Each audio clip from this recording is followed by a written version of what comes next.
The global perception of Las Vegas is written in neon. It is viewed as an artificial playground, constructed by corporations and casino magnates to facilitate a temporary escape for visitors. The reality for those who lived there was different. Decades of redlining and segregation forced Black residents into the historic Westside, a neighborhood physically separated from municipal support and basic city infrastructure. This isolation created a vacuum. Residents navigated daily life without access to commercial bank loans, standard healthcare facilities, or the basic municipal services that the rest of the valley took for granted. Survival in this vacuum required engineering a parallel society from the ground up, an operational blueprint constructed directly beneath the neon. The architects of this community were African American women who built the institutional systems the city refused to provide.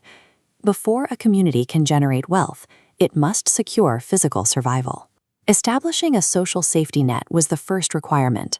When state aid was threatened in the early 1970s, activist Ruby Duncan organized low-income mothers to take their grievances to the center of the city's economy. They marched down the Las Vegas Strip, temporarily disrupting casino operations to demand recognition. Duncan transitioned from protest to construction by founding Operation Life in 1972, a social enterprise designed to provide the services the Westside lacked.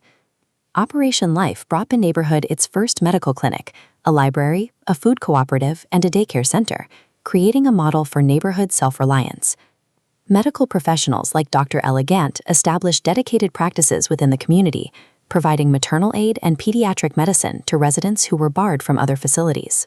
At the same time, Bessie Braggs led the Community Food Bank of Southern Nevada, managing a distribution network that provided a lifeline for thousands of families and seniors. By securing food and healthcare, this network stabilized the West Side, creating the physical foundation necessary for the community to begin its economic expansion. Generating wealth in an environment subjected to financial redlining meant bypassing traditional banking systems that were closed to Black entrepreneurs. This chart illustrates the near-total lack of commercial bank loans issued to minority business owners in early Las Vegas. To bypass this, Kimberly Bailey Terode utilized the Economic Opportunity Board, personally guiding the formation of over 900 minority-owned microbusinesses, creating a self-sustaining economic pipeline. Entrepreneurs like Angela Tatum Speller used the logistical training gained at the United States Postal Service to launch an independent, large-scale hospitality and catering network. In the state's most guarded sector, Sarann Knight-Preddy became the first woman of color in Nevada history to receive a gaming license. She acquired the historic Moulin Rouge Hotel and Casino, later placing the landmark on the National Register of Historic Places to safeguard its role in civil rights history. Through microloans, logistical mastery, and gaming integration, these women built an economic engine that forced the broader city to recognize their financial influence. The final phase of the blueprint required taking the influence generated on the margins and applying it to institutional governance. This transition was supported by legal strategists like Senator Helen Foley, who worked with pioneering Black legal minds to pass Nevada's first fair housing and equal rights legislation. Faye Duncan Daniel secured leadership roles in two heavily guarded sectors, serving as the first Black female officer in the North Las Vegas Police Department before becoming the assistant hotel manager at the Union Plaza.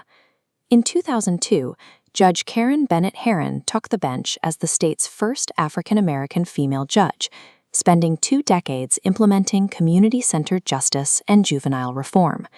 This trajectory culminated in the election of Pamela Goynes-Brown, assuming the mayoral office in North Las Vegas as the first Black mayor in Nevada history. Within a single lifetime, the systemic reality for Black women in Vegas shifted from demanding basic access from the outside to wielding municipal executive authority on the inside. These women took an abandoned, segregated neighborhood and engineered it into an incubator for leadership that eventually reached the highest levels of the state government. Because this infrastructure was not built in neon, it is in danger of being erased by mainstream narratives. Gwen Walker spent decades personally collecting artifacts, textiles, and documents for the Walker African American Museum to physically safeguard this timeline. This effort is complemented by artists like China Hudson, who uses dance and the performing arts to strengthen African cultural pride and pass these traditions to younger generations.